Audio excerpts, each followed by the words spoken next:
Velkommen til MIQ Talk. Jeg har glædet mig rigtig meget til at kunne præsentere det her sammen med os andre bestyrelsesmedlemmer i MIQ. Det her det er en podcast, hvor vi gerne vil gå i dybden med en hel masse emner, der vedrører iværksætteri.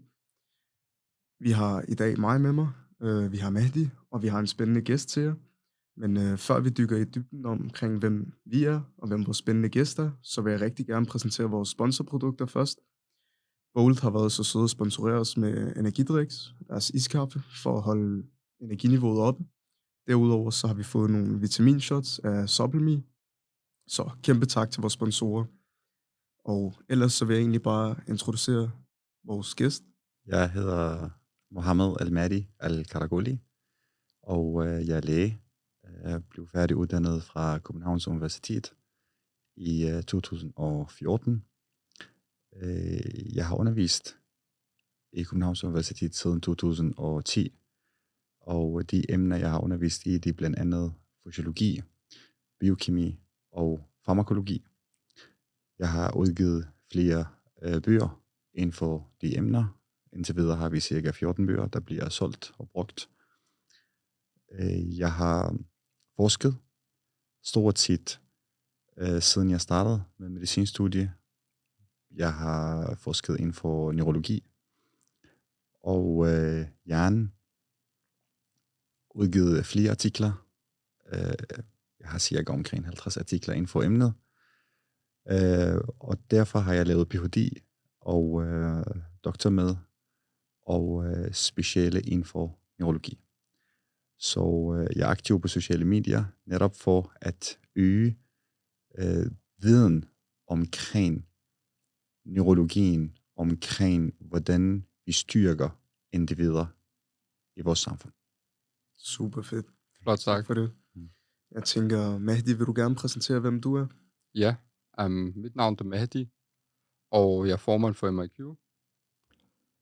Til min hverdag så laver jeg iværksætteri sammen med min partner Sam, hvor vi har en markedsføringsvirksomhed. Og dertil så er jeg også studerende på HF, hvor jeg er i gang med at supplere nogle fag, og hvor jeg også selvfølgelig ønsker at læse medicin i fremtiden. Derudover så føler jeg ikke, at jeg har så særlig meget at sige, udover at sundhed er også en ting, som jeg er virkelig interesseret for. Og lige netop neuroforskningen og psykologien finder jeg også meget interessant. Og blandt andet andre emner som biohacking. Fedt. Jeg har i hvert fald, jeg er meget enig med dig. Jeg har selv glædet mig ekstremt meget til den her episode, fordi jeg ved, at vi har haft en masse samtaler omkring nogle af de her emner, og det er super fedt, at vi kan få noget bekræftelse på nogle af de ting, vi har snakket om, og få nogle værktøjer, vi kan bruge, og som I lytter også kan bruge i fremtiden til at styrke jer selv og styrke jer som individer. Men derudover så laver jeg meget det samme, som Mahdi laver. Jeg er også i bestyrelsen i MIQ, hvor jeg primært beskæftiger mig med meget social kontakt med vores følgere for eksempel, og står for en stor del af planlægning af markedsføring. Derudover så studerer jeg Global Business Engineering på DTU. Yes. Nu skal vi bare gå i gang med spørgsmålene. Ja. Nu tænker jeg, at du har en kæmpe uddannelse inden for sundhed generelt. Og hvordan er det, du ligesom implementerer den viden, du har i din hverdag for eksempelvis? Det er et rigtig godt spørgsmål. Tak for det. Man tror normalt, at viden afspejles på sig selv med det samme. Det er fuldstændig forkert. Vi skal holde dem adskilt. Man kan vide rigtig mange ting, men når det kommer til praksis, så praktiserer man dem ikke. Og så mister man faktisk lidt af sin tillid. Folk vil ikke kigge på en som en, der har styr på det. Jeg kan give dig et eksempel. Jeg plejer altid at sige til folk, I må aldrig nogensinde spise frugter efter et måltid. Og det forstår de ikke. Altså, vi har jo hele tiden lært, at det er jo utrolig vigtigt at spise frugter. Det er det faktisk ikke. Og slet ikke efter et måltid. Interessant. Yes, og hvorfor? Og fordi, hvis du spiser frugter efter måltid, så vil du 100% være sikker på, at den bliver omdannet til fedt. Det er common sense. Det er fuldstændig udiskutabelt, hvis jeg kan sige det på den her måde, at det er rigtigt. Så hvis jeg ved det, så har jeg ikke lyst til at gå hen og spise et måltid og bagefter tage en banan. hvis vi går på hospitaler for eksempel, hvis vi går på børnehaver, hvis vi går alle mulige institutioner, så kan vi jo altid sige, at okay, der er et måltid, og efter et måltid, så kommer der et æble og en banan. Hvilket er jo forkert. Vi skal jo lære det. Der er utrolig mange artikler her de sidste 10 år, også fra USA, der diskuterer, at det med at spise frugter efter et måltid, er de ene årsager, vi har så meget fedme blandt børn i USA. Så hvorfor er det vigtigt? Det er vigtigt, fordi vi har hele tiden hørt, at frugter er godt for kroppen. Men hvorfor er det egentlig godt for kroppen? Fordi de indeholder nogle vitaminer, mineraler. Men det indeholder også sukker. Altså frugter er sukker. Ja. Det er ren sukker. Men der er forskel mellem den sukker, jeg får fra frugter, og den sukker, jeg kan få fra for eksempel bønner. Hvorfor? Fordi sukker, jeg kan få fra bønner, den kan jeg omdanne til kulhydrater i min lever og i mine muskler. Men den sukker, jeg får fra frugter, den bliver lavet til fedt efter et måltid. Så har du lyst til frugter, så skal du spise frugter minimum 2 timer før et måltid. Og det skal ikke være mere end et stykke om dagen. Så hvis jeg ved det, så har jeg svært ved at ikke gå hen og praktisere det på mig selv, når jeg ved det, og jeg har slet ikke lyst til at spise frugter efter et måltid. Det var virkelig godt råd. Jeg tror ikke, det var noget, jeg har hørt før i hvert fald. Det har jeg slet ikke hørt før. Nej. Og jeg tror meget af det ligger i det her med, hvordan opnår vi de her informationer. Fordi jeg prøver hele tiden at forbedre min egen sundhed individuelt. Men jeg finder det enormt svært at finde troværdige kilder på de her ting. Og der er typisk rigtig meget ambivalens i det her felt. Der er mange ting, der peger mod hinanden. Så hvordan tror du, at man kunne opsamle troværdig information? Kan du give noget tip til nogle kilder, en eller anden måde, hvor man kan samle nyttig information? Det er selvfølgelig meget svært. Og det er endnu mere, og det er endnu sværere i vores tid nu, fordi for eksempel, jeg er også på sociale medier, jeg er på TikTok, jeg er på Facebook, jeg er på Instagram, jeg siger de videoer, der bliver sendt, og der går viralt. Det der er ved det er ofte, faktisk på daglig basis, siger jeg nogle videoer, som snakker om nogle ting, der er decideret forkert. Altså, der er decideret forkert. Jeg kan give et andet eksempel. Og så skal jeg nok svare på spørgsmålet. Men jeg kan give et andet eksempel. For eksempel, kollagen. Vi har alle sammen hørt om kollagen. Kollagen, det er utrolig vigtigt for kroppen, og man skal spise kollagen. Og der er nogle kollagenpiller, og der er kollagendrinks, og så videre. Okay, lad os tage det på basisniveau. Hvad er kollagen? Det er et protein.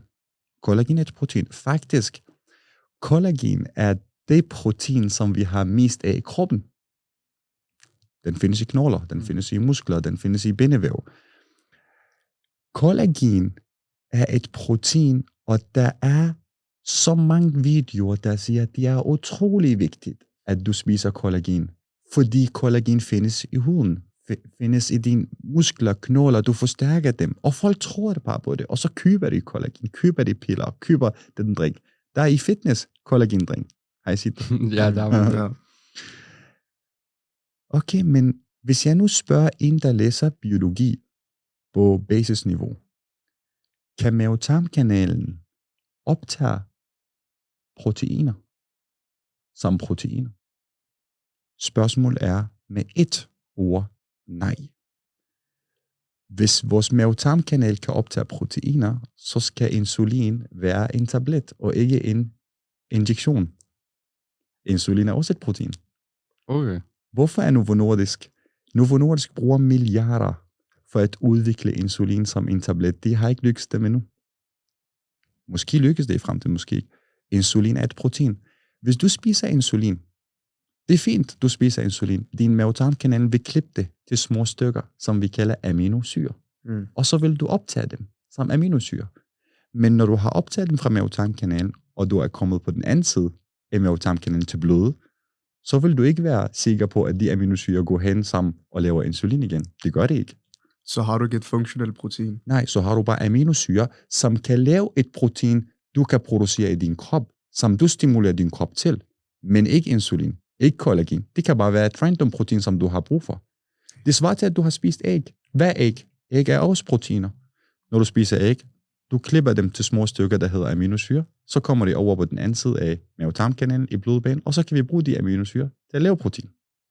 Fint. Jeg har brugt lidt mere tid på det her, men jeg bliver nødt til at gøre den færdig.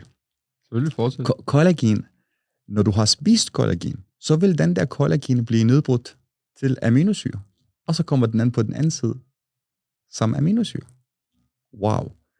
Det betyder, at du spiser et protein, er ikke ensbetydende med, at du har fået den protein i din krop, du har bare fået aminosyren i din krop. Og det er rigtigt, vi har 20 aminosyre. 11 af dem er normale aminosyre, som vi kan producere af selv i kroppen, og 9 af dem er essentielle. Det er fint. Det betyder, at al den kollagen, du spiser og du køber, det er faktisk waste of money, waste of time, fordi du kan lige så godt spise æg.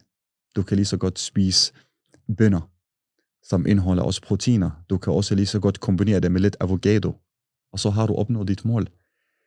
Du skal i stedet for at fremme samfund med at spise kollagen, du skal faktisk fortælle samfund, hvilken ritualer, hvilken livsstil det skal tilegne sig, for at de selv kan producere kollagen i deres krop. Ja, det kan jo gå. Men hvordan vil du så mene, man kunne gøre det? 3 ting. 1. Du skal vide, hvilke hormon er ansvarlig for kollagenproduktion. Og det er growth hormon. Når du ved det, så har du faktisk, så er det bottom line, så ved du alt om det. Og så skal du vide, at hvilken vitamin har du brug for til at lave kollagen. Det er vitamin C. Hvis du ved de 2 ting, så ved du 1. Hvis du tager en kold bad. Wow. High increase af growth hormon. Hvis du går hen og laver exercise, high increase of growth hormon. Hvis du faster. Fasting, high increase of growth hormone. Så du kan sagtens producere store koncentrationer af growth hormone, og hermed også store koncentrationer af kollagen, hvis du går hen og praktiserer de ting, i stedet for at du går hen og bare spiser piller af kollagen. Så hvis folk spørger mig, jeg spiser kollagenpiller, og jeg har mærket det på mig selv, det er placebo. Det er placebo. Nu er det ret interessant, du nævnte det med koldt bad. Jeg gør det selv hver morgen, det gør min partner Sam også. Vi læste en gang på vi så en gang på et podcast med Andy Huberman, hvor han snakker omkring, at det med at tage et koldt bad, det er med til at hæve den indre kropstemperatur, hvilket også gør sådan, at for eksempel, at du præsterer bedre til træninger, fordi der var et eller andet, jeg ved ikke, om du har hørt om det, så det der med, at din krebsstyrke, den er korreleret med din indre kropstemperatur et eller andet sted. Så det med koldt bad, det er faktisk, vi kan snakke om det i flere forskellige aspekter. Det er noget, som folk skal praktisere på daglig basis. 3-6 minutter dagligt, by the way, og koldt bad. Og det spørgsmål, som jeg ofte får fra folk, skal jeg også vaske mit hoved med koldt bad. Ikke? Vi har hørt om blodpropper og alt muligt. Ja, det er hele kroppen med hovedet. Ikke fra top til tå. Du skal vaske hele kroppen og hovedet med koldt bad. Jeg praktiserer det minimum 4 gange om ugen, specielt når jeg er til træning efter træning. Hvad er det, der sker, når du tager koldt bad? Det, der sker, at du forstærker det kredsløb, som du har i din krop. Det betyder, at din blod skal sendes til alle steder i kroppen. Fordi lige pludselig, temperaturen af din krop er faldet på grund af den kolde bad. Så skal jo vores cirkulation være så stærk til at kompensere på det akutte fald af temperaturen.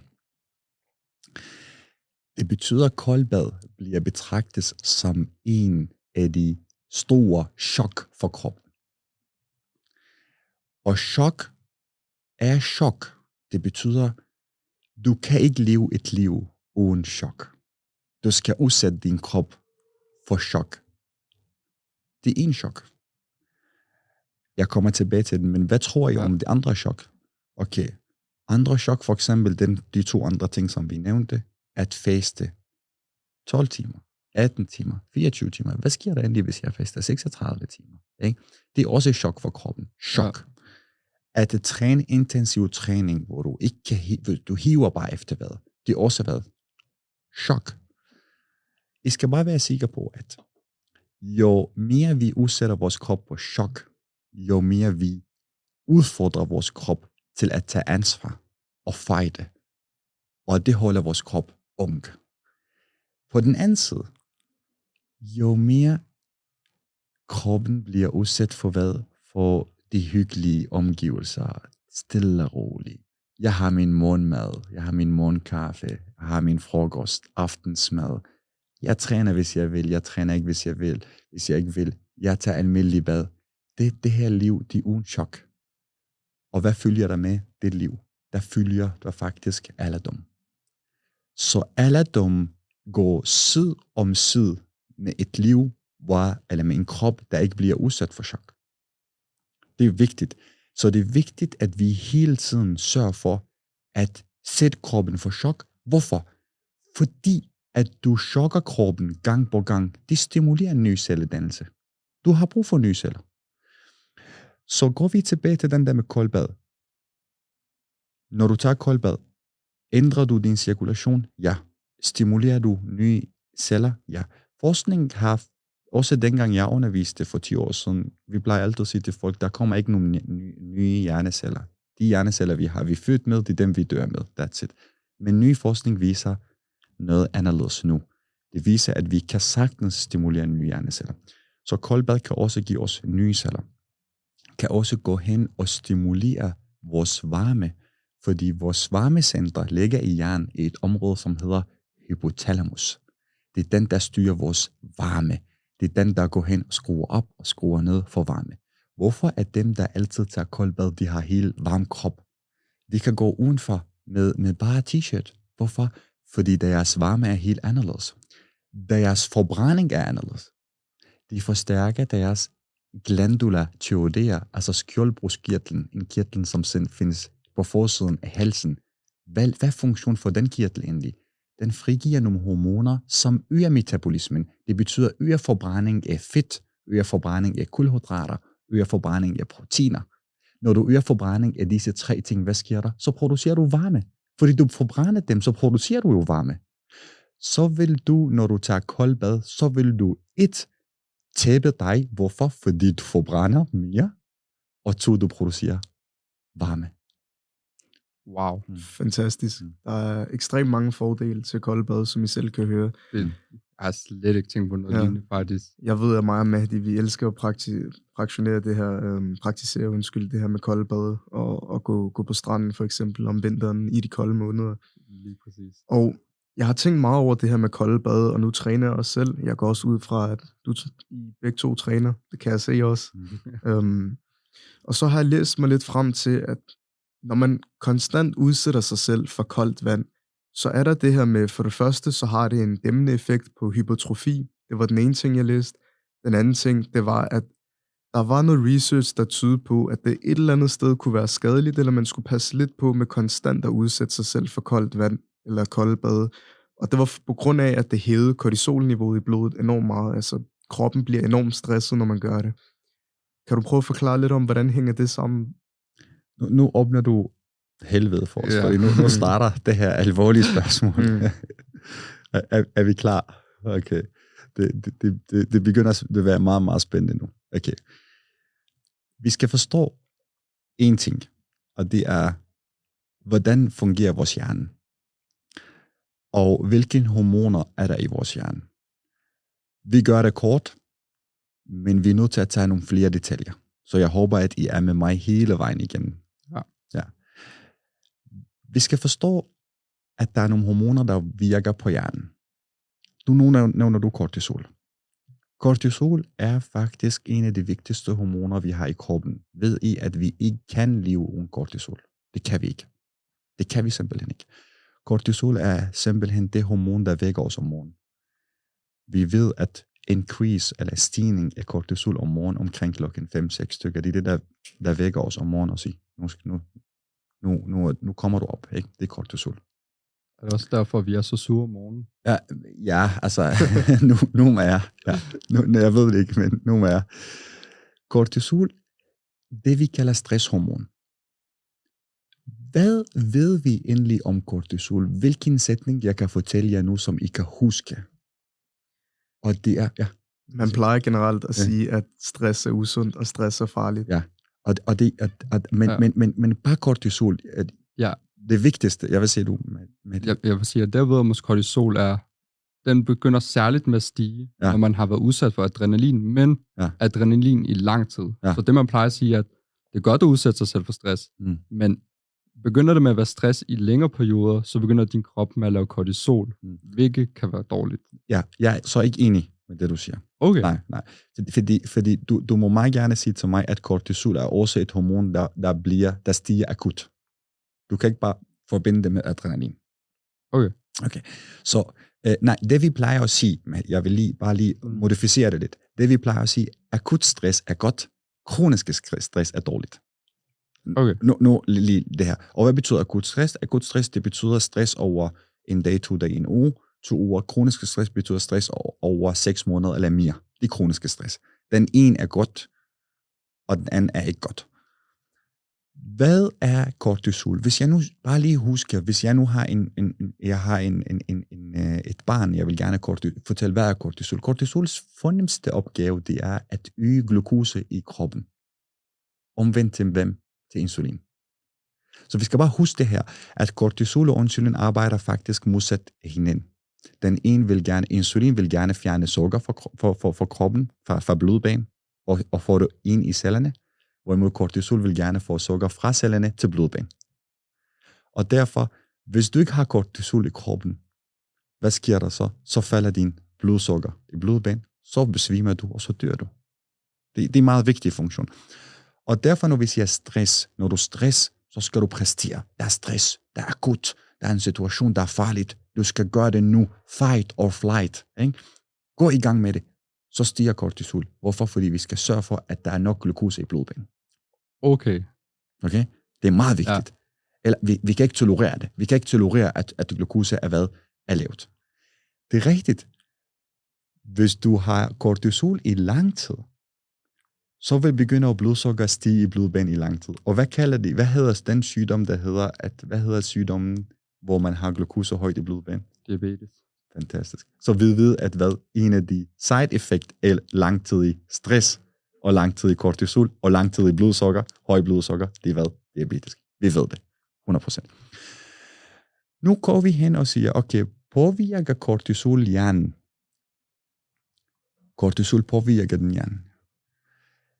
Det vigtigste område i hjernen, som kortisol påvirker ved længere sigt, det er forhjernen.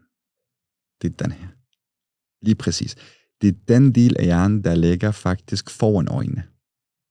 Jeg vil gerne spørge om en ting. Jeg læste faktisk et studie, der var også i Andrew Hubermans podcast, hvor de snakkede om, at når man mediterer, så skal du sigte efter at meditere cirka 13 minutter. Det var det, der var mest optimalt.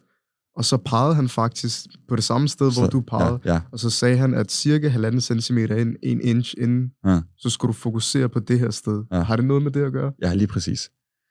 Fordi det her sted, det er det, vi kalder forhjernen. Hvad er der i det her del af hjernen? På dansk. Det er der, man har personlighed. Det er der, man har sociale adfærd. Det er det sted, der fortæller mig, hvordan jeg skal opføre mig i samfundet. Det ligger der. Det her, man kan generere idéer. Jeg har fået en idé. Hvor kommer den idé fra? Det kommer fra herfra. Det sted, det kalder vi forhjernen. Kortisol går hen og arbejder på det sted. Høj koncentration af kortisol i lang tid gør, at det område i hjernen sørger for, at den skal have reward, den skal have belønning med det samme. Vi mennesker, vi er ikke drivet af belønning med det samme. Vi vil gerne have belønning. Vi kan ikke leve uden belønning. Kan vi? Overhovedet ikke. Hvad er det, der får os ud af bad om morgenen? Ikke vækker os. Det, der vækker os, vil blive enige om, det var kortisol. Enig. Men hvad er det, der får os ud fra soveværelse og sige, nu skal du rejse dig op, nu skal du gå ud, du skal arbejde. Hvad er det? Det er belønning. Det er belønning. Belønning kan være 2 dele. Den kan være akut belønning. Det betyder belønning lige nu her. Det kan også være en fremtidig belønning. En belønning i future, i fremtiden. Ja. Der kommer noget senere hen.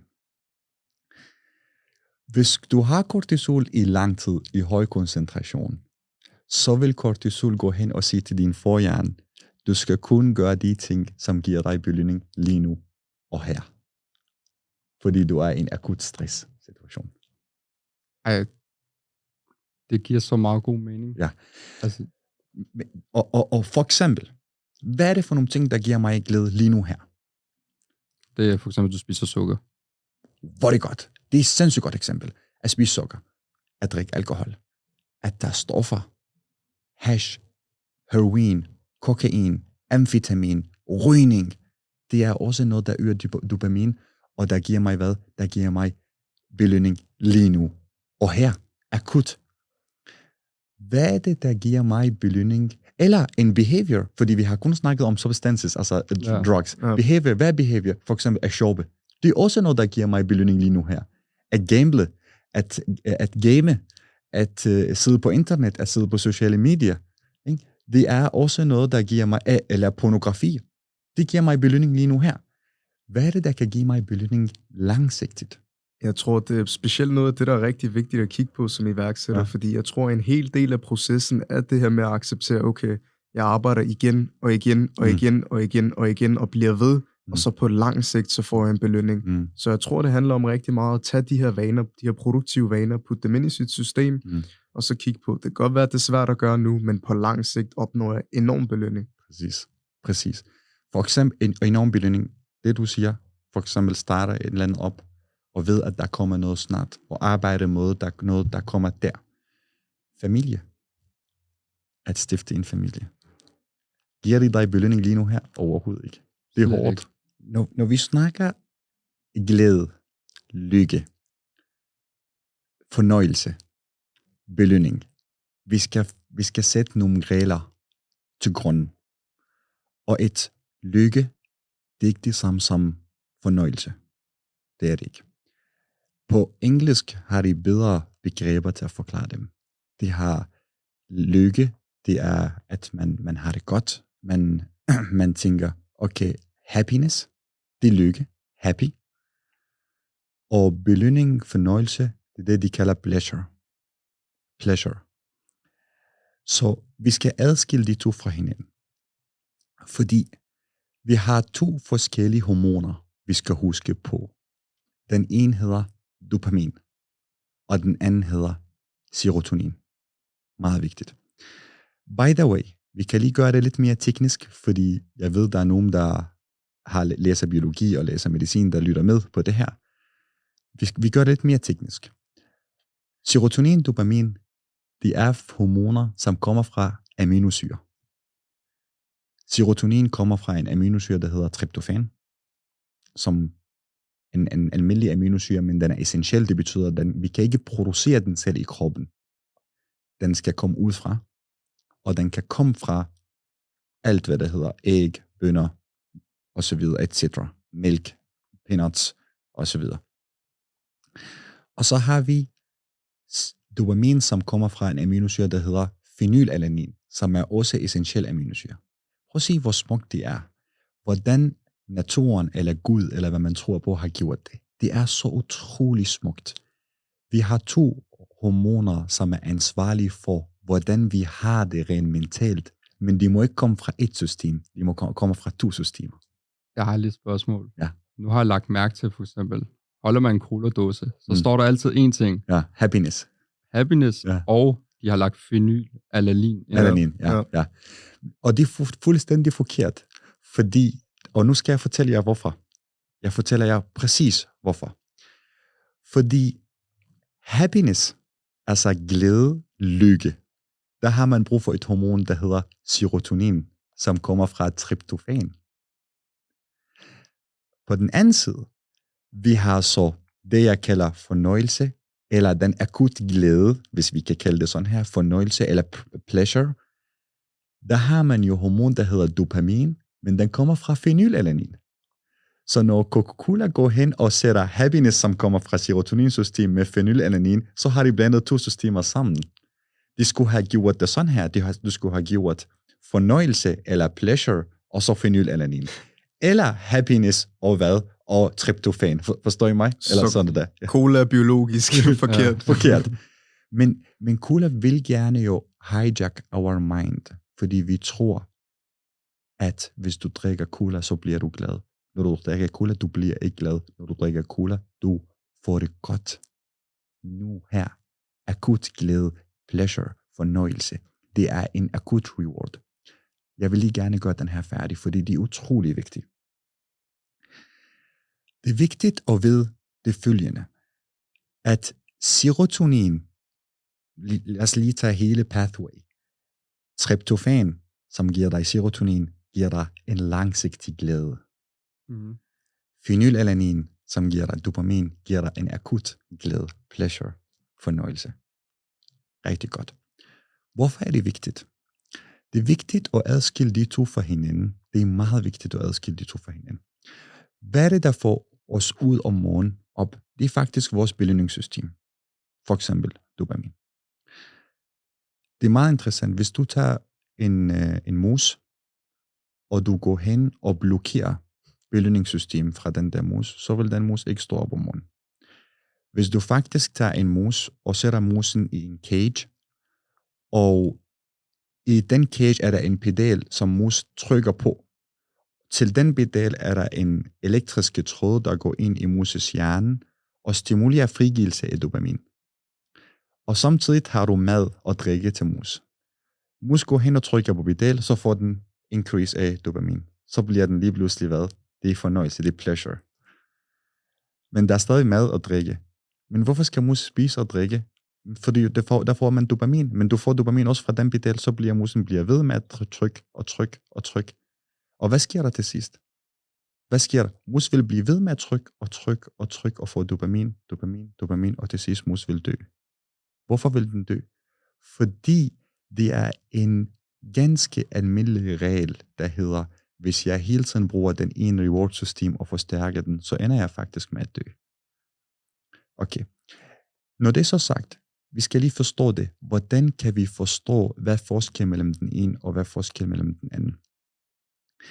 Når vi snakker dopamin er det hormon, hvis vi skal sige det på dansk, som når dopamin stiger, så siger det dig, wow, nu har jeg det godt. Jeg vil gerne have mere. Serotonin, når den stiger, så siger den dig, wow, nu har jeg det godt. Jeg har ikke brug for mere. Kan I sige forskel?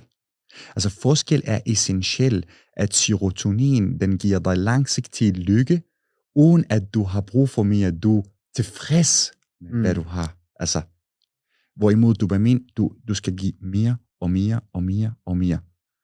Det der sker med dopamin, jo mere du aktiverer det her system, hvad sker der så med receptorer i hjernen, som modtager dopamin? Antallet af receptorer falder. Det betyder, den mængde af stoffer, eller den mængde handlinger, som gav dig så meget dopamin, nu har du brug for at lave mere, for at opnå hvad? Mindre dopamin. Så bliver du, det er det vi kalder hvad? Afhængighed. Addiction. Yes. Det var, jeg ved, det er noget mig med, de har snakket meget om. Ja. Det er enormt interessant, det her. Det åbner virkelig portet, det her. Fordi... Ja. Og jeg har det sådan, at jeg ved ikke, om I har hørt det på TikTok, eller de her forskellige sociale medier, de plejer at sige, at de griller deres dopaminreceptor på de her sociale medier. Og det er næsten bogstaveligt talt, det der sker jo. Fuldstændig. Og jeg plejer at sige, når folk kommer hen til mig og siger, jamen de har problemer, jamen jeg kan ikke komme i gang med at læse, jeg kan ikke gøre det her, jeg kan ikke gøre det her.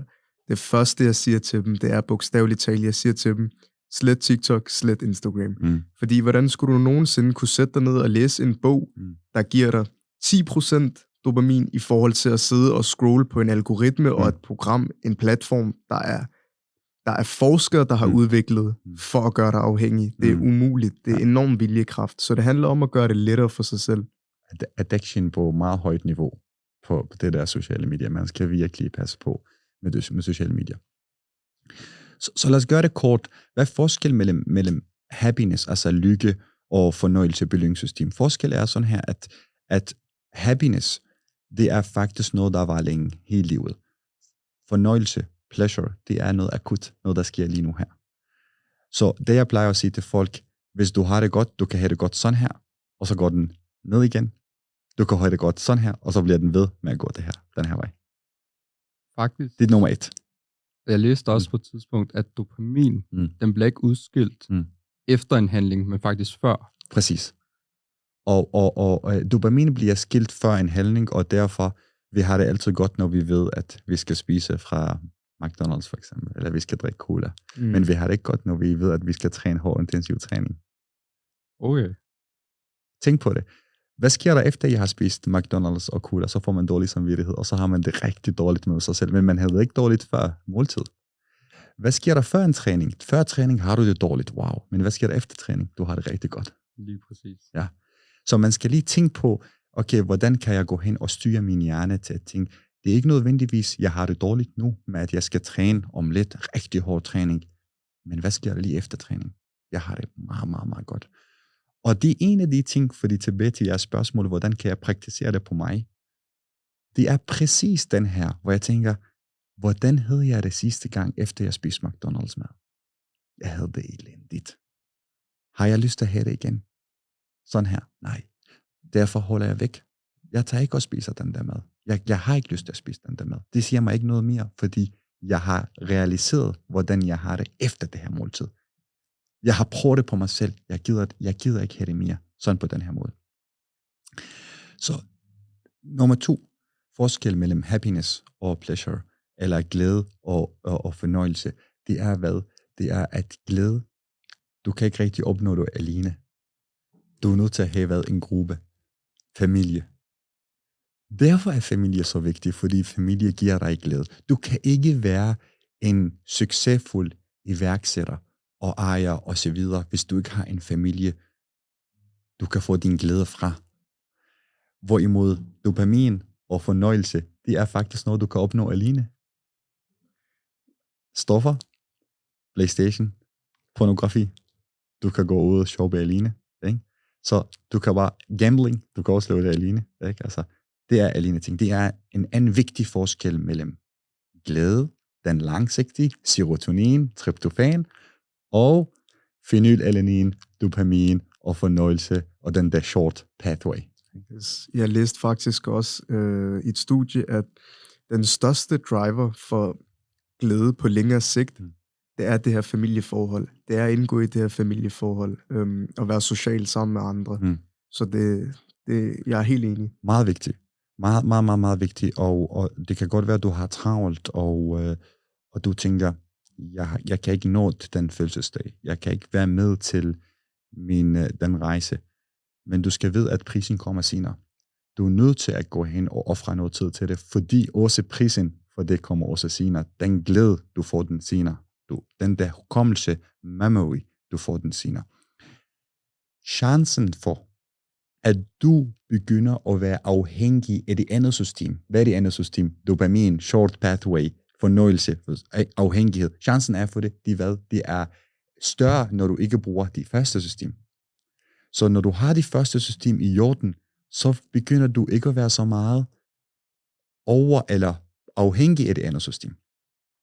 Den tredje interessant forskel mellem lykke og fornøjelse, og det er faktisk, at jo mere dopamin du stimulerer din hjerne til at frigive, jo mere afhængig bliver du af det.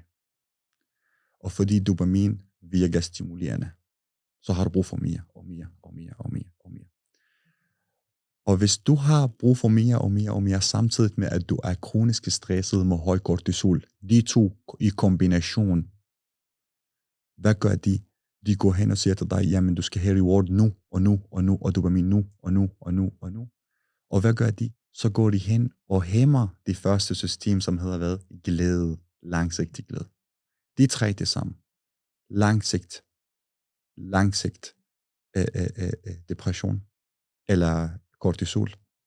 Og vi har også meget dopamin, nu og nu og nu, og ikke så meget serotonin. Det er definition på depression. Depression er faktisk, at du ikke bruger den ene pathway, du bruger rigtig meget den anden pathway, samtidig med, at du har rigtig meget stress. Så har du depression. Jeg tror, at lige præcis det her, du nævner med de her 3 forskellige systemer, der forårsager stress blandt andet og depression, jeg tror, at det har enormt meget med det her med sociale medier at gøre, for eksempel, at der er så mange unge mennesker nu til dags, som oplever de her symptomer. Ja. Og lige bare for at gøre det også den endnu interessante forskel her, nummer 4, det er, at jo mere dopamin du får via at gå hen og lave nogle små handlinger, der giver dig akut dopamin, hvad gør dopamin for serotonin? Altså, hvad er deres interaktion sammen? Dopamin faktisk hæmmer serotonin. Det skal vi huske. Så jo mere du motiverer dig selv til at få dopamin, hvad sker der med serotonin? Falder. Lad os lige tage det igen. Hvis jeg drug hele tiden, gambler, gamer, pornografi, jeg har nogle opførsel, der hedder shoppe hele tiden, ikke? Altså, gør det og det. Hvad sker der så med min momentale glæde? Jeg får momentale glæde, men hvad sker der med min langsigtede glæde?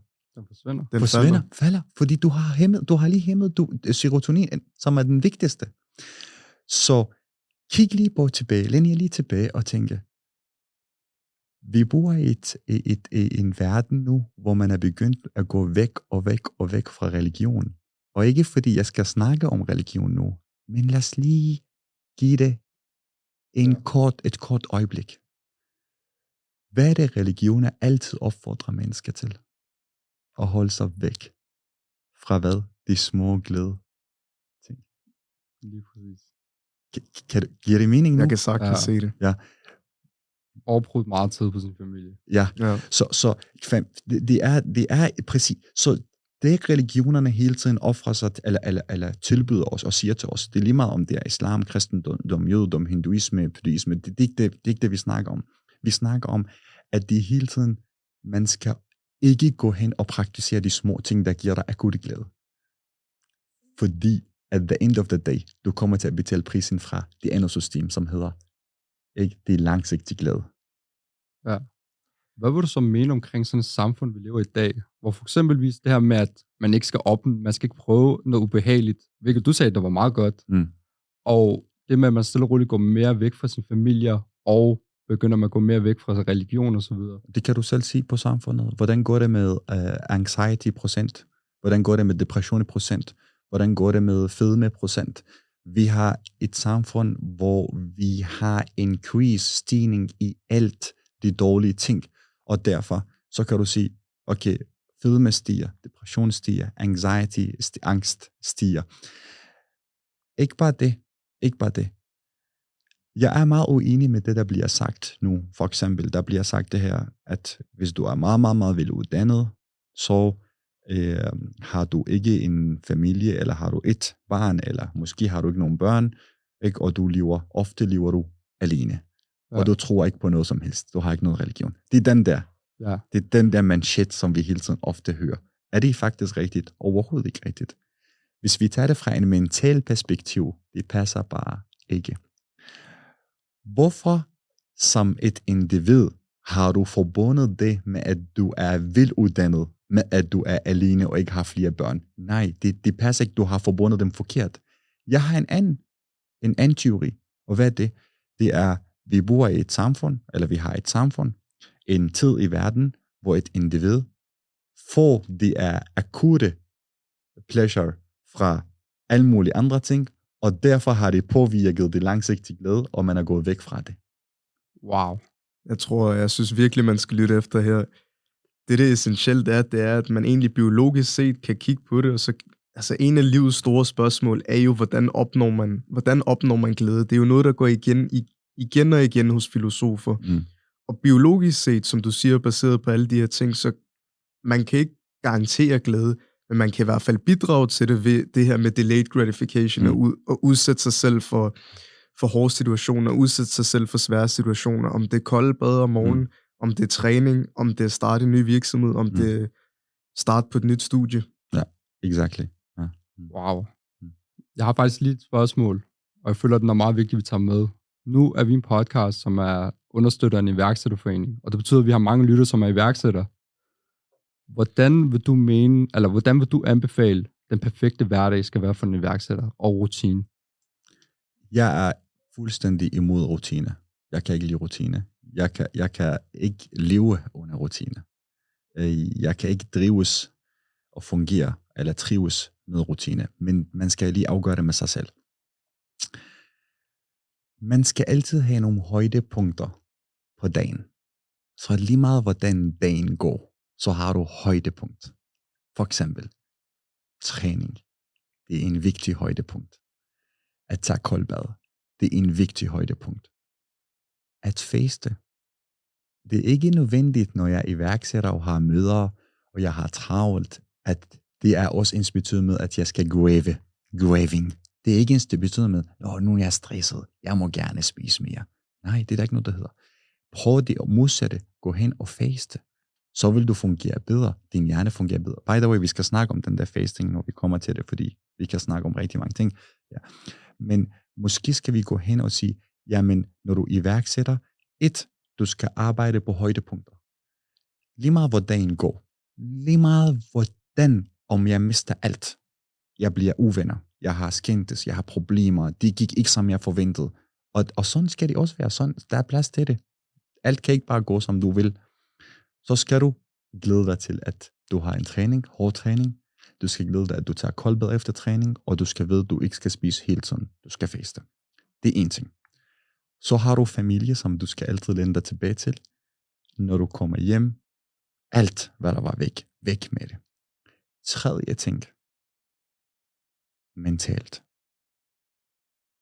Da jeg møder modstand, er det egentlig godt eller dårligt? Det er faktisk rigtig, rigtig godt. Fordi din potentiale folder sig, hvis du møder modstand. Du vil aldrig nogensinde opdage, hvad er din potentiale, hvis du ikke møder modstand. Så hvis du har de 3 perspektiver i orden, hvis du har de 3 essentielle punkter i orden, så vil du gå imod hvad som helst. Og alt ligger i hjernen. Alt ligger i hjernen. Du kan tænke dig frem til det. Jeg kan fortælle dig, hvad jeg gør. Jeg kan ikke sige til dig, at jeg står op om morgenen, fordi nogle gange sover jeg ikke hele natten, fordi jeg sidder og arbejder. Og det er det, jeg siger. Jeg har skiftvis arbejde, rutiner osv. Men jeg ruser altid mig selv. Lige meget hvad der sker, jeg ruser mig selv. Du har det godt, du er flot, du er god, du skal nok klare det her, ikke? Altså, nogle gange har jeg, det lyder lidt fjollet, men nogle gange har jeg sådan nogle små clips fra nogle film, som jeg har set, som jeg gentager nogle gange, når jeg er alene. Jeg kan give jer for eksempel en lille, hvad vil du sige? Jeg gør det selv også, faktisk. Ja. Jeg har også selv nogle videoklips, og når arbejdet lige bliver lidt tungt, så ser man lige dem der, og så går man tilbage igen. Det kan du godt, ja. Jeg for eksempel fra en Troyer-filmen, ikke? Når ham kongen der vil gerne overtage hele verden, så siger han, I build the future, me. Altså, man kan kigge på sig selv og råbe sådan det til sig selv, du har gjort det, du skal nok klare det her, ikke? Altså, og så skal man gå, det skal nok gå. Altså, så længe man ikke har opgivet det herop, så er der ikke nogen, der står i din vej. Hvis du opgiver herop, så har du tabt. Så længe du ikke har opgivet det herop, så har du ikke tabt. Jeg tror, det er enormt vigtigt, du sagde. Jeg synes, det var et rigtig godt spørgsmål fra Mahdi's side også. Og især det med, at du pointerer, at der er ikke altid en rutine. Du er ikke fan af rutiner, fordi en af de ting, jeg prøvede meget tidligt i min iværksætterrejse, det var den her perfekte morgenrutine, eller hvad man skal kalde det, monk mode, og jeg havde 10 forskellige variabler. Du må ikke drikke kaffe, du må ikke spise sukker, du skal gøre 25 ting, og man kan ikke nå det. Det er ikke realistisk. Man kan ikke have balance, man kan ikke have en homogen balance altid. Og når man så sætter så hårde krav for sig selv, og man ikke når det, så føler man sig nede. Ja. Og derfor så er det rigtigt, hvad du siger, at i stedet for at have 20 ting, du gerne vil lave i din rutine, så sig, okay, jamen, jeg kan nå træning i dag, jeg kan nå at læse 10 sider af en bog, og jeg kan nå at meditere i 3 minutter. Og hvis du gør det på lang sigt, så tror jeg, det er en meget bedre mulighed, og du får meget mere glæde af det, end hvis du lægger 10 ting i din hverdagsrutine, og du kun når 2 af dem. Hvad er det, du pointerer til herover? Det er tidsfaktor.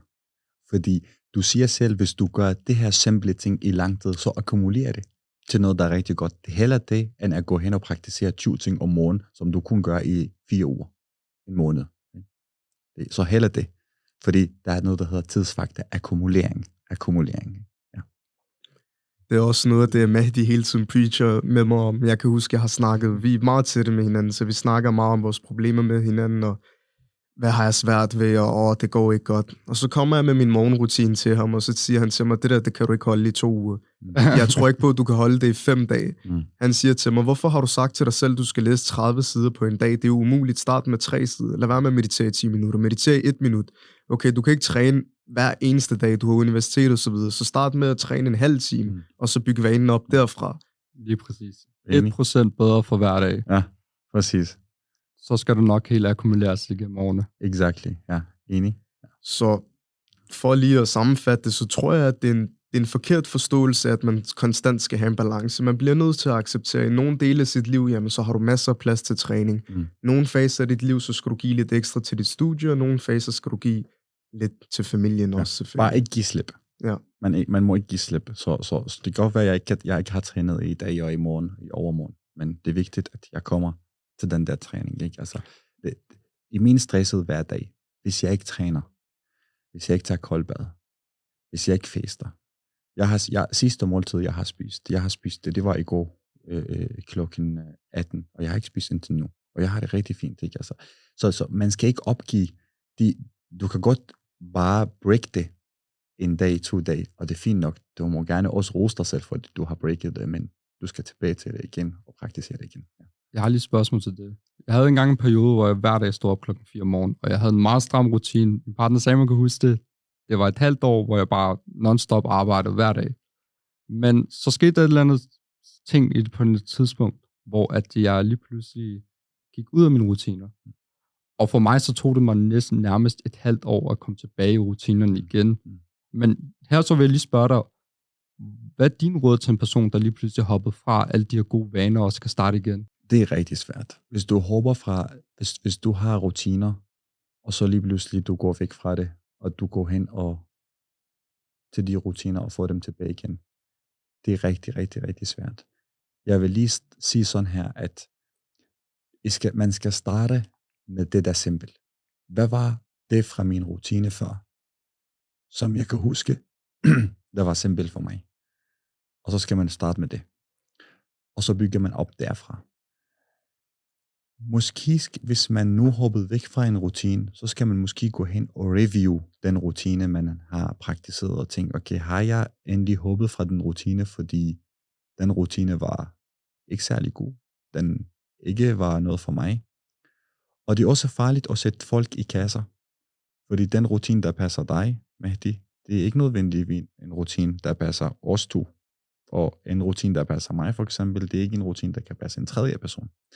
Så man skal virkelig passe på.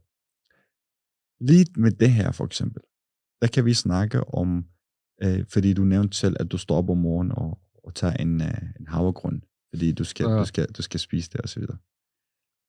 Jeg kan ikke fungere, hvis jeg spiser morgenmad. Hvis du giver mig en måltid om morgenen, så har du dræbt min dag.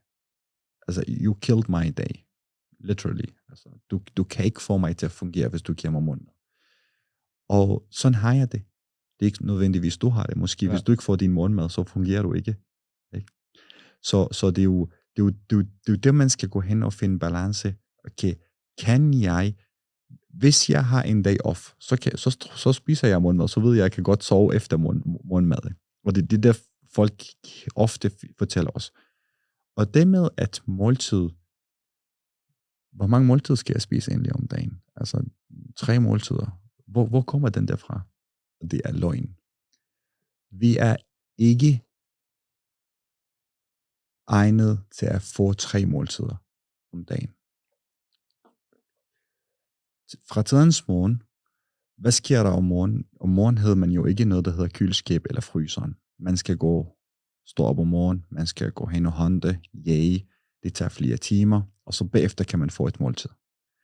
Vi lever nu i en tid, hvor vi står op om morgenen, vi skal have morgenmad, vi skal have frokost, vi skal have aftensmad. Der skal være 3 måltider. I har hørt det, at morgenmad er det vigtigste måltid om dagen. Har I ikke hørt det? Jo. Hvor kommer den fra? Altså, hvad jeg har hørt. Jo, reklamer, men den teoretiske forklaring, det var jo det her med, at når du står op, så er din glykogendepoter nede, og så skal du opbygge den igen ved at spise kulhydrater. Okay. Ja. Men jeg skal nok svare dig på det. Nok. Har du hørt om det? reklamer til for eksempel cornflakes, som siger, din morgenmad er den vigtigste, du skal spise. Og vi har cornflakes til dig. Wow, du skal spise cornflakes. Vi har alt, mineraler, vitaminer, salt, alt. Du kan spise den der. Det er forkert. Det er fuldstændig forkert. Og jeg vil lige svare på 3 ting af det, blandt andet det med glykogendepoter. Glykogendepoter, det er noget kulhydrater, som bliver opladet i leveren. Faktisk 8% af leverens vægt er glykogen. Leveren vejer cirka 1 kilo, så 8% af det er glykogen. 1% af dine muskler, af vægten af muskler, det er glykogen. 1%. 8% af leveren. Så du ender med, at det glykogen, du har i dine muskler, det er faktisk mere end det, du har i leveren, fordi muskler jo vejer meget mere end leveren, ikke? Når vi tager det helt op.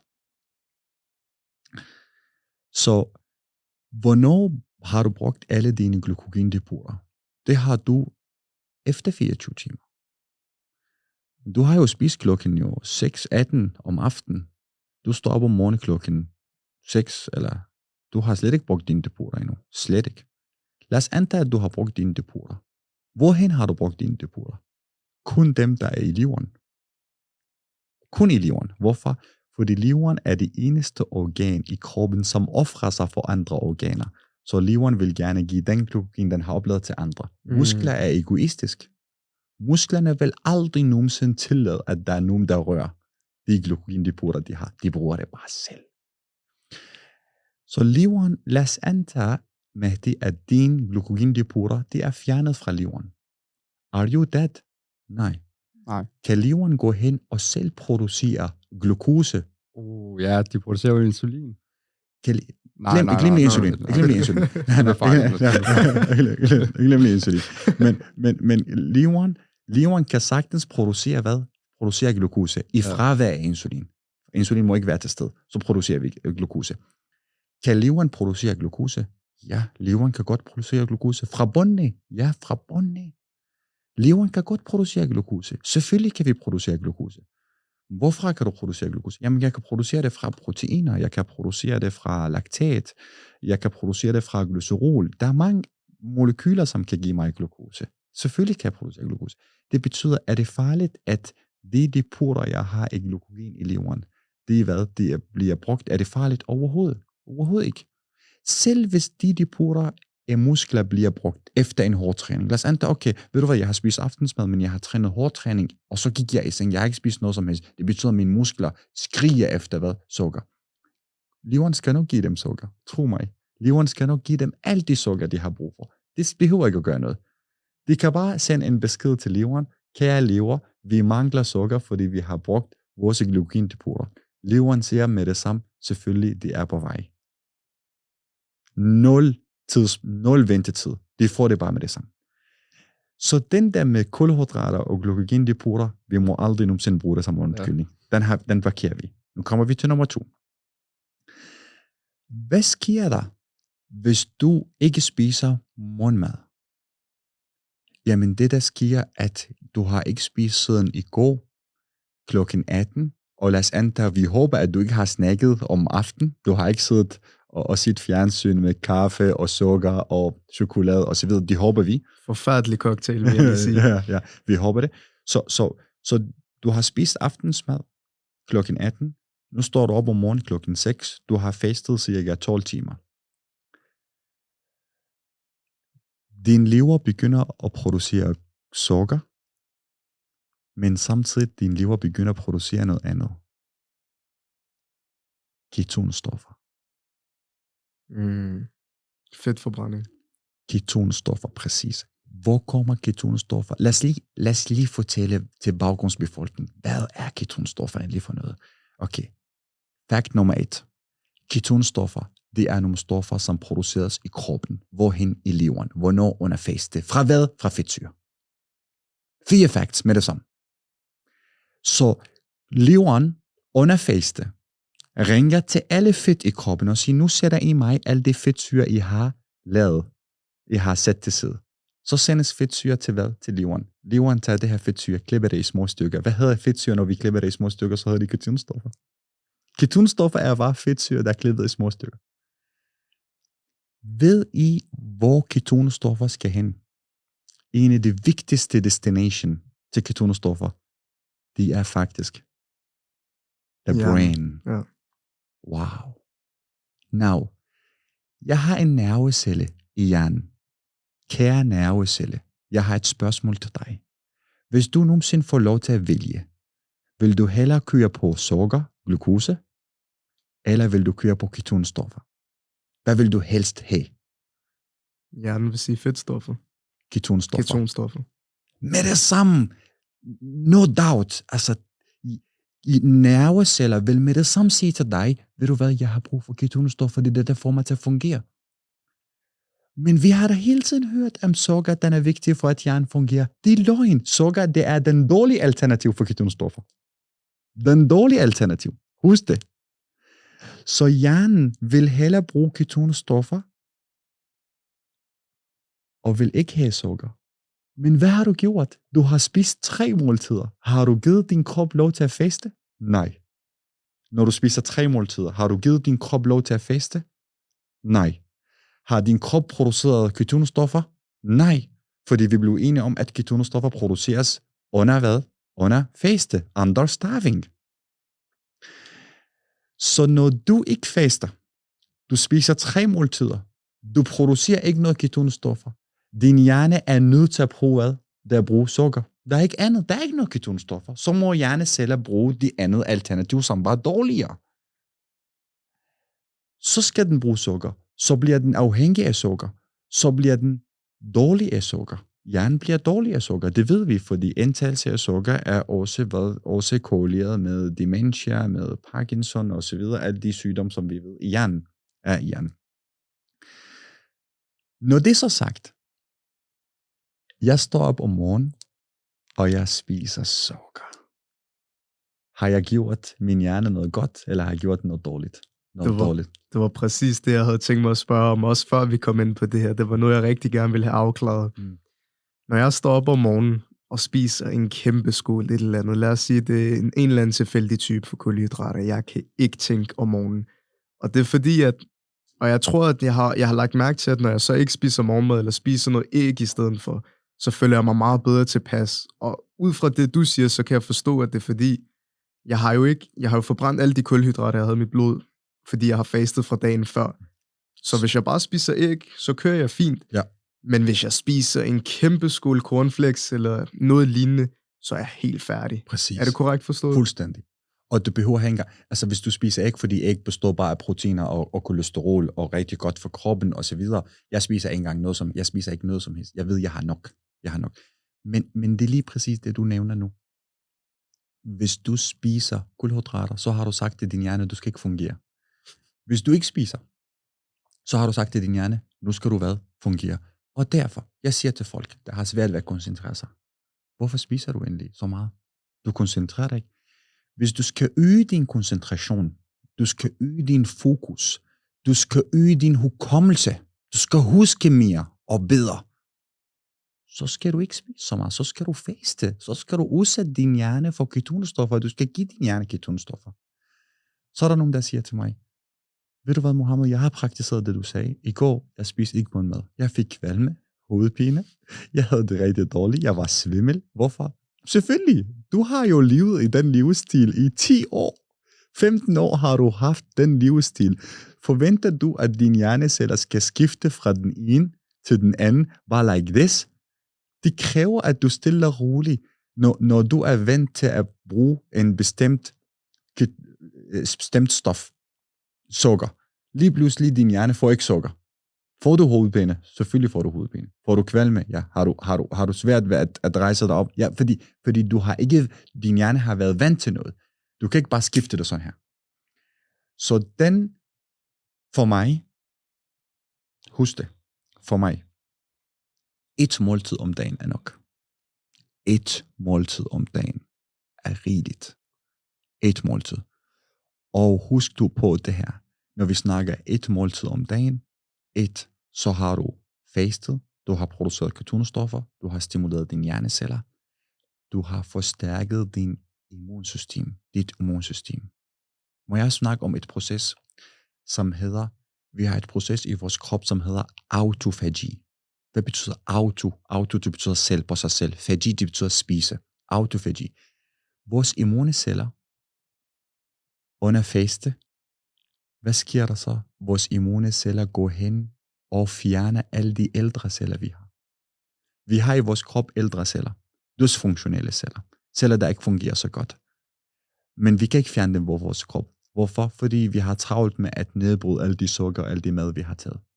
Når jeg lige pludselig faster, så har jeg tid til at mine immuneceller går hen og spiser alle de gamle celler, dysfunktionelle celler, celler, der ikke fungerer optimalt. Spiser dem, fjerner dem. Det betyder, at mine egne celler spiser mine egne celler. Mine gode celler spiser de hvad? De dårlige celler. Som, hvis de akkumuleres, de dårlige celler, så ender jeg med at blive syg. Så faste, det er faktisk også vigtigt for det, vi kalder for autofagi-proces. Parker det. Næste. Faste, det er vigtigt for at aktivere det, vi kalder longevity genes. Longevity. Hvad betyder longevity? Det er at leve længe. Når du faster, du går hen og starter nogle gener op. Du tænder for nogle gener, som hedder, nu skal du leve længe. Du skal leve på den her måde. Ikke? Så det er meget vigtigt med den der fest. Jeg kan sige, at du har spørgsmål med. Du siger, spis 1 måltid om dagen, okay? Men den her har mig og Sam diskuteret lidt om. Ja. Fordi i forhold til, hvis man vil bygge muskler... Ja, det er noget andet. Okay. Ja. Hvis du er nogen bodybuilder, ja, så er du nødt til at få en bestemt antal kalorier i kroppen, for at gå hen og bygge muskler. Det er rigtigt. Hvis du skal være i steady state, det betyder hverken tage på, eller tabe dig, eller måske lidt tabe dig lidt, og så få en bestemt vægt, så er det nok med et måltid. Men hvis du bygger muskler, så skal du få de bestemte antal kalorier, du skal have. Men lad os antage, at du bygger muskler. Hvor meget kalorier skal du have? Hvis du bygger muskler, du skal bygge muskler. Du maksimum skal have 2.000-2.500. Der kommer an på din vægt og højde osv. Kan du få det her kalorier på en måltid? Det kan du også godt. Så vil man nok prioritere protein i de måltider, man får. Ja. Enormt meget. Så har jeg et andet spørgsmål. Fordi jeg ved ikke, om det her det er myte, eller ikke rigtigt. Fordi der er en myte omkring, eller jeg ved ikke, om det er myte, men at man kan højst optage 30 gram proteiner per måltid.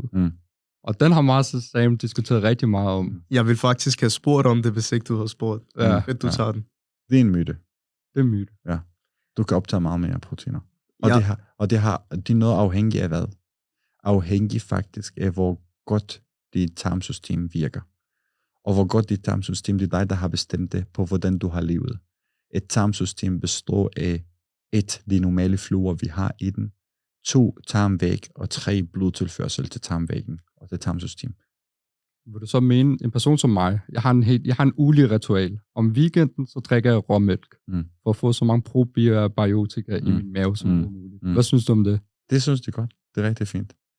Altså, du holder dine normale fluer ved lige, og du forstærker dem. Det er meget vigtigt at gøre det, fordi vi har hele tiden troet, at hjernen styrer vores tarmen. Og det er fuldstændig rigtigt. Hjernen styrer tarmen. Men hvad viser den nye forskning? Den viser faktisk, at tarmen også styrer hjernen. Super fedt, du kom ind på det. Jeg læste faktisk om det her forleden på det her nye research. Vigtigheden af tarmenes sundhed også. Og så stødte jeg på det her fænomen, der hedder leaky gut syndrome. Jeg ved ikke, om du har hørt om det. Yes. Jeg vil gerne prøve at få afklaret lidt, hvad betyder det, fordi jeg havde svært ved at finde frem til præcist, hvad det var, det betød. Så det der ved det, vi skal huske, at vi har nogle normale flora, nogle bakterier i vores tarm. De bakterier, det er utrolig vigtigt. By the way, vi kan ikke rigtig leve uden bakterier. Så vores krop er ikke steril. Vi har bakterier i kroppen, og vi lever med det her bakterier, og bakterier er en vigtig del af kroppen. Hvorfor har man en bakterie i kroppen, specielt dem, der er i tarmen? Det er det, vi kalder en symbiose. I gør noget godt for os. I skaffer os noget mad. Altså bakterier snakker til os nu. I skaffer noget mad til os, og så videre, og I giver os et beskyttet miljø. Tak skal I have. Til gengæld, vi vil gerne beskytte jer mod en fremmed bakterie, der kommer. Det er en opgave for de bakterier, vi har i kroppen. Men en anden vigtig opgave, at bakterierne, som vi har i kroppen, også bidrager til fordøjelse af maden. Nummer 2. En tredje vigtig ting, det er bakterier, som vi har opdaget her for nyligt, det er, at de bakterier går hen og sender signaler til hjernen, fortæller hjernen, hvordan vi har det. Så at hvordan din tarm har det, det er faktisk også signaler, der går op til hjernen. Det var faktisk et ledende spørgsmål. Det var præcis noget af det, jeg gerne ville frem til. Ja. Prøv at tænke for eksempel. Folk, en af de ting, som jeg altid får spørgsmål om, det er irritabel tyktarm. Kan godt irritabel tyktarm, eller stresset mave. Ja. Folk, der altid lider af oppustet mave, luft i maven, smerter i maven, de har lidt brændende fornemmelse i maven. Det er det, vi kalder irritabel tyktarm. Vi har ikke en medicin til irritabel tyktarm, det har vi altså ikke. Vi kan gå hen og anbefale folk, at de kan tage noget syrehæmmer, ikke? Og give dem noget forråd og så videre. Men hvor kommer irritabel tyktarm egentlig fra? Det kommer fra, at man har ødelagt det mikromiljø, man har i sin tarm. Man har ødelagt det. Og hvordan har man ødelagt det? En af de vigtige ting, det er, at man har gået hen og dræbt de normale fluer, man har i sin tarm. Man har ødelagt det. Man har spist nogle ting, som man ikke kan tåle, og så har man dannet noget mikroinflammatoriske processer i tarmen, som vi ikke kan se med øjnene. Vi går hen, folk kommer til os med irritabel tyktarm. Vi tænker, at det kan være måske cancer, det kan være et eller andet. Vi går hen og laver en gastroskopi, kikkertundersøgelse fra mund. Vi laver en kikkertundersøgelse fra endetarm. Vi kan ikke se noget med øjnene. Alt ser fint ud, fordi vi kigger efter makroskopiske ændringer. Men er der noget mikroskopisk ændringer? Det er der 100%. Der er noget mikroskopisk ændringer, der foregår i den der tarm. Det er derfor, folk rapporterer det. For eksempel, vi kan tage gluten som eksempel. Gluten, vi har alle sammen hørt om glutenallergi. Jeg kan tåle gluten, jeg kan ikke tåle gluten, osv. Men mange mennesker ikke tåler gluten. Det er også dem, der tåler gluten. Mange af dem tåler ikke gluten, men de ved det ikke. Og når du spiser noget, du ikke kan tåle, så laver du mikroinflammatoriske processer i din tarm. Så vi drikker, vi ødelægger vores normalfluer. Vi ryger, vi ødelægger vores normalfluer. Vi overspiser, vi ødelægger vores normalfluer. Vi spiser om natten, lige inden vi går i seng, ikke? Vi ødelægger dem. De bakterier, som vi har i tarmen, og som skal arbejde i tarmen, de har også brug for tid til arbejde. Du kan ikke bare hele tiden bombardere dem med opgave. Så det sidste fungerer det ikke. Så vi har jo et system i tarmen, og vi skal helst passe på det system, til at hvad fungerer. Og her er det endnu et vigtigt point for at faste, fordi når du faster, så har du givet dine normale fluer så lang tid til at arbejde, og til at rense, og til at rydde op efter sig, og så videre. Det hele er klart, det hele er tydeligt. Ja. Wow, fantastisk. Jeg har lige et spørgsmål. Hvad synes du så om antibiotika? Antibiotika. Se, jeg sidder nogle gange og svarer telefoner, akuttelefoner i regionen Hovedstaden og regionen Sjælland 1813 og 1818 og så videre. Så folk ringer til mig med småbørn og siger, at nu har mit barn ørebetændelse. Kan du lige udskrive noget penicillin og så videre. Og det er jo meget fantastisk, at folk bare siger sådan der. Penicillin er noget, der er kommet på markedet, eller blev opdaget i 1930. Det betyder, har mennesker eksisteret før penicillin? Det har vi i så høj grad. Godt. Antibiotika er noget, vi skal lige lære det, vi skal lige vide, hvordan antibiotika virker. Antibiotika virker ved at dræbe bakterier. Der er 2 slags antibiotika. Der er en antibiotika, der dræber bakterier fuldstændig. Det er dem, vi kalder for baktericid. De dræber. Så er der antibiotika, der ikke dræber bakterier, men stopper deres vækst. Altså, bakterier vil ikke hæmme dem, stopper dem. Det dræber dem ikke, det stopper dem. Stopper dem, således at din immunsystem kan følge med og selv eliminere bakterierne. Og det vi kalder dem, det er de antibiotika, som vi kalder bakteriostatisk. Statisk, ikke? Når du spiser antibiotika, lige meget om det er i den ene boldgade eller fra den anden boldgade, og lige meget om det er bakteriosted eller bakteriostatisk, så vil de påvirke din normalflora. Det vil de 100%. Og en af de bivirkninger, vi kan rapportere, når man har fået penicillin for eksempel, du får diarré, dårlig mave. Hvorfor? Fordi du har ødelagt din normale flora i tarmen, for eksempel. Ikke bare det. Jeg giver dig noget, der er vigtigere end det. Hvad er det i vores celler, der producerer energi? I vores celler, vi har en fabrik, der producerer energi. ATP. Mitokondrier. Hvad er mitokondrier? Hvis en spørger mig nu, hvad er mitokondrier, hvad skal jeg svare? Mitokondrier, altså, som du sagde, det er den her energifabrik, men vi har faktisk haft den meget længere før, faktisk, altså i forhold til det der evolutionsteorien, vi har haft den meget før mennesket egentlig blev skabt. Så hvad er det? Det er en symbiose. Så hvad er mitokondrier? Det er en bakterie. Tak! Ja. Så mitokondrier er faktisk en bakterie? Ja. Så mitokondrier er kommet til vores celler til at producere energi. Og så lever det i vores celler. Du ved godt, hvad jeg kommer til at sige? Jeg ser din pointe, ja. Du ser min pointe. Så hvis jeg kommer ind i mitokondrier og kigger på mitokondriers omsætning, så kan jeg sige, at mitokondrier faktisk ligner rigtig meget bakterier, fordi de er jo bakterier oprindeligt. Så når du spiser antibiotika, hvad sker der for mitokondrier? Du ødelægger dem. Du i hvert fald stopper dem i en kort periode, forstår du? Ja. Og nogle af dem bliver ødelagt. Og hvad er folk rapporterer, når du spiser antibiotika? De føler sig svage. Nedsat energi. Det er trætte. Det er fantastisk. Jeg kan huske, jeg plejede at træne meget kampsport dengang, og en af mine venner, han havde lige taget antibiotika, og han var helt færdig. Han kunne slet ikke noget som helst. Han sagde, at han kunne næsten ikke rejse sig op. Og det giver jo fantastisk mening med, hvad du forklarer. Jeg vil lige vende tilbage til en rigtig spændende ting, jeg også har tænkt meget over, når vi snakker om diæt. Det er det her med salt, elektrolytter. Mig og Mahdi, vi har et ritual, hvor lad os sige, vi skal ned og træne, tager lige et glas vand, smider noget lunken vand i, smider lige, 1,5-2 gram salt i, rører det rundt, drikker det. Hver gang jeg gør det derhjemme, så har jeg et bestemt familiemedlem, der siger til mig, hvorfor gør du det? Det er ekstremt usundt, du får forhøjet blodtryk, det er ekstremt usundt.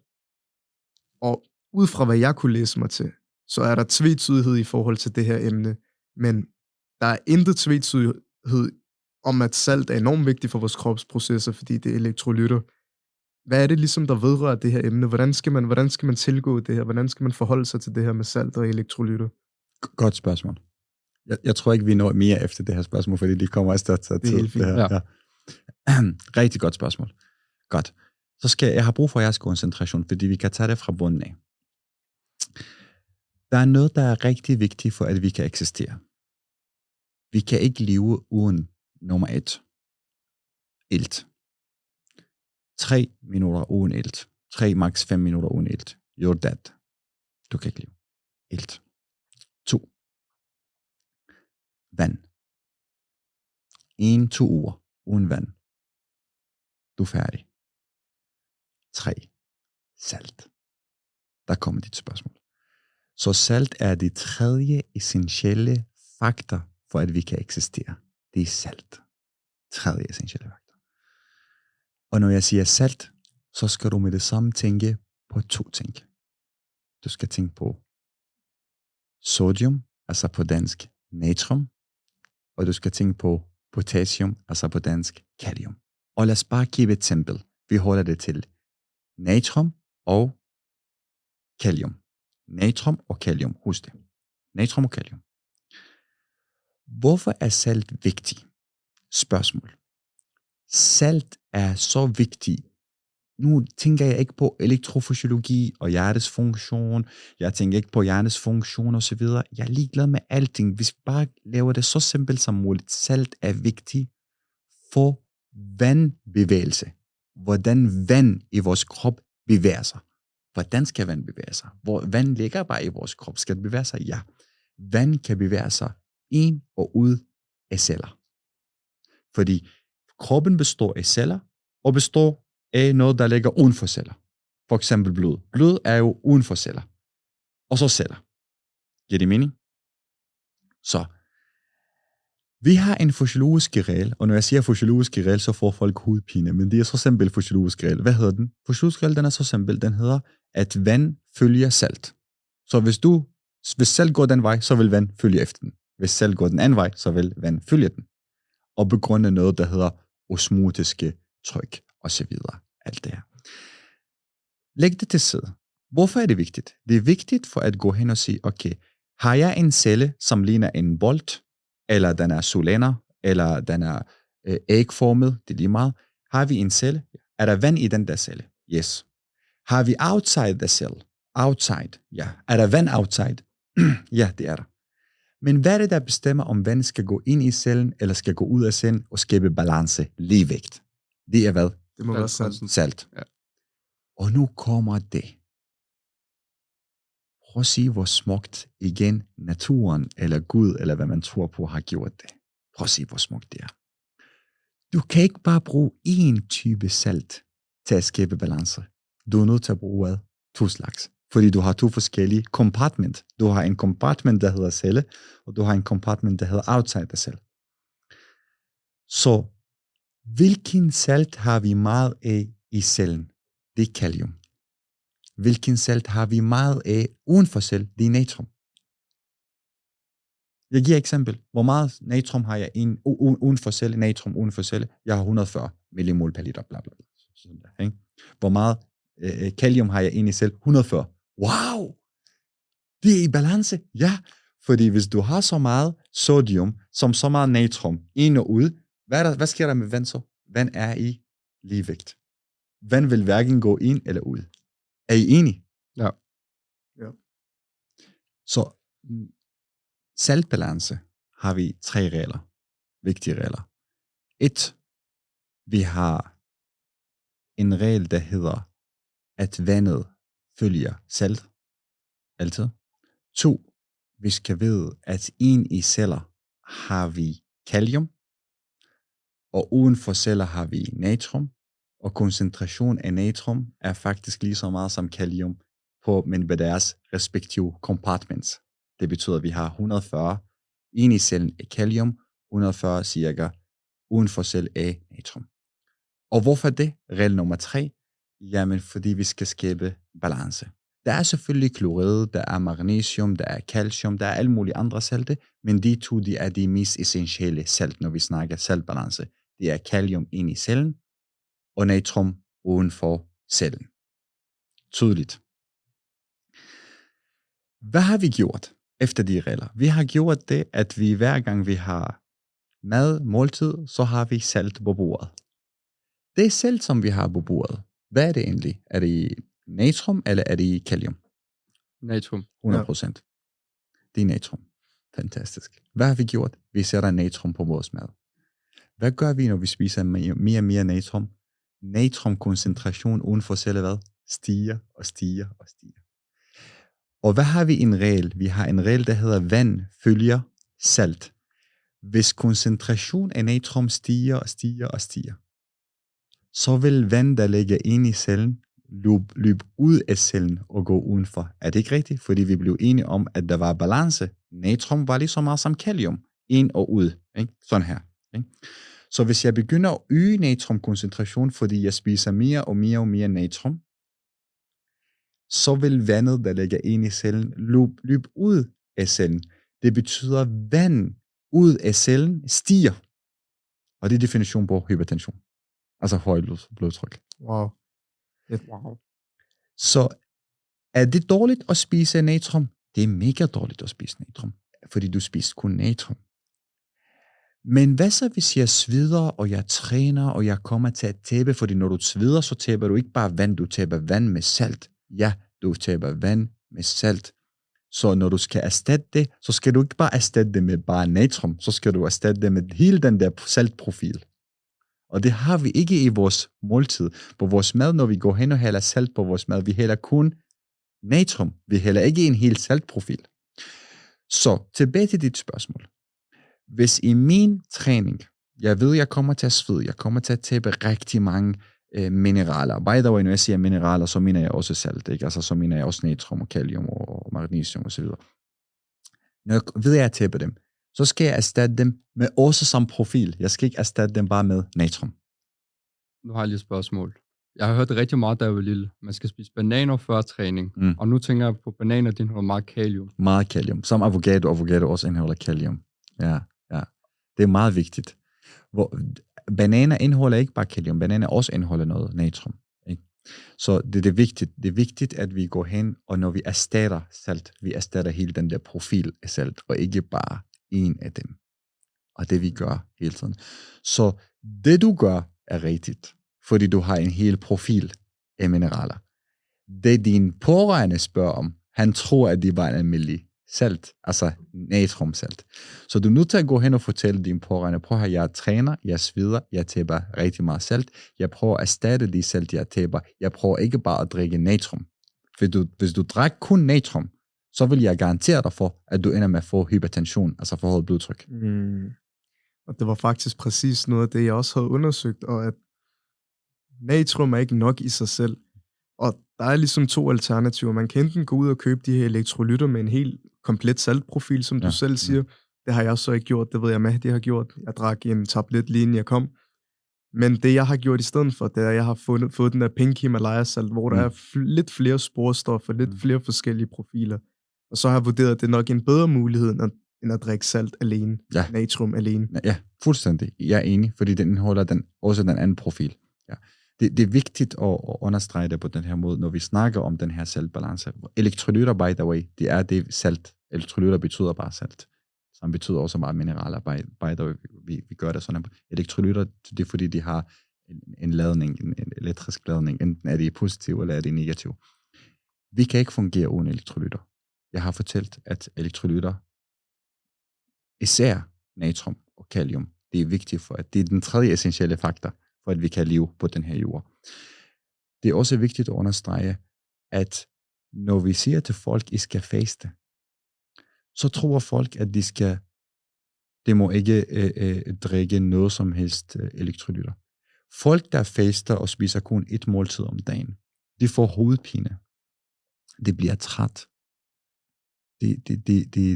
De tænker, det fungerer ikke. Det er ikke fordi, de mangler sukker, de mangler elektrolytter. De mangler mineraler. Salt, det er det, de mangler. Så hvis du spiser kun et måltid i kroppen, så skal du også sørge for, at du har nok elektrolytter i kroppen. Du har nok mineraler i kroppen, fordi ellers så får du jo en side effekt af det. Så ja, det er meget vigtigt med elektrolytter, men du skal sørge for, at du har elektrolytterne i cellen, og elektrolytterne uden for cellen er i balance, så du ikke havner i problemer. Meget vigtigt. Og by the way, det er også sådan hjernen fungerer, fordi elektrolytter findes også i hjerneceller, og vi ved det. Og jeg ved, I har hørt om noget, der hedder, at hjernen har skrumpet. Hjernen bliver mindre og mindre. Nu ved I godt, hvad betyder, at hjernen skrumper. Det betyder, at cellerne bliver mindre og mindre. Det betyder, at de har mistet vand og så videre. Ikke? Og de åbner avenue for flere diskussioner, som vi nok skal snakke om i fremtiden. Vi skal nok tage en masse samtaler med i fremtiden. Det har i hvert fald været super lærerigt for mig. Virkelig meget også for mig. Jeg tror, det var alt for den her gang. Jeg vil sige kæmpe tak til Mohammed. Har du eventuelt nogle Twitter-handle, Instagram, nogle sociale profiler, hvor folk kan finde mere information om dig? Det har jeg. Jeg er aktiv på TikTok. Jeg er aktiv på Instagram og Facebook under navn Mohammed Al-Mahdi Al-Karagouli. Desværre, at det er primært arabiske videoer, jeg laver. Jeg har få danske videoer, men vi skal selvfølgelig nok være mere på dansk. Jeg er også på YouTube, by the way, men stadigvæk kun arabiske videoer. Jeg går ofte live på TikTok, Instagram, hvor jeg laver live, hvor folk har mulighed for at stille spørgsmål. I går klokken 21 om aftenen var jeg live på TikTok 1 time sted, så jeg går live. Folk er meget velkommen til at stille spørgsmål, og vi vil meget, meget gerne hjælpe folk. Fantastisk. Så ved I, hvor I kan komme med jeres sundhedsmæssige spørgsmål. Jeg håber, I nød den her episode. Det var alt for den her gang. Så glæder jeg mig til at have en ny spændende podcast med en ny gæst, eller potentielt med os næste gang. Tak for, at I lyttede med. Jeg håber, I har det godt derude. Tak.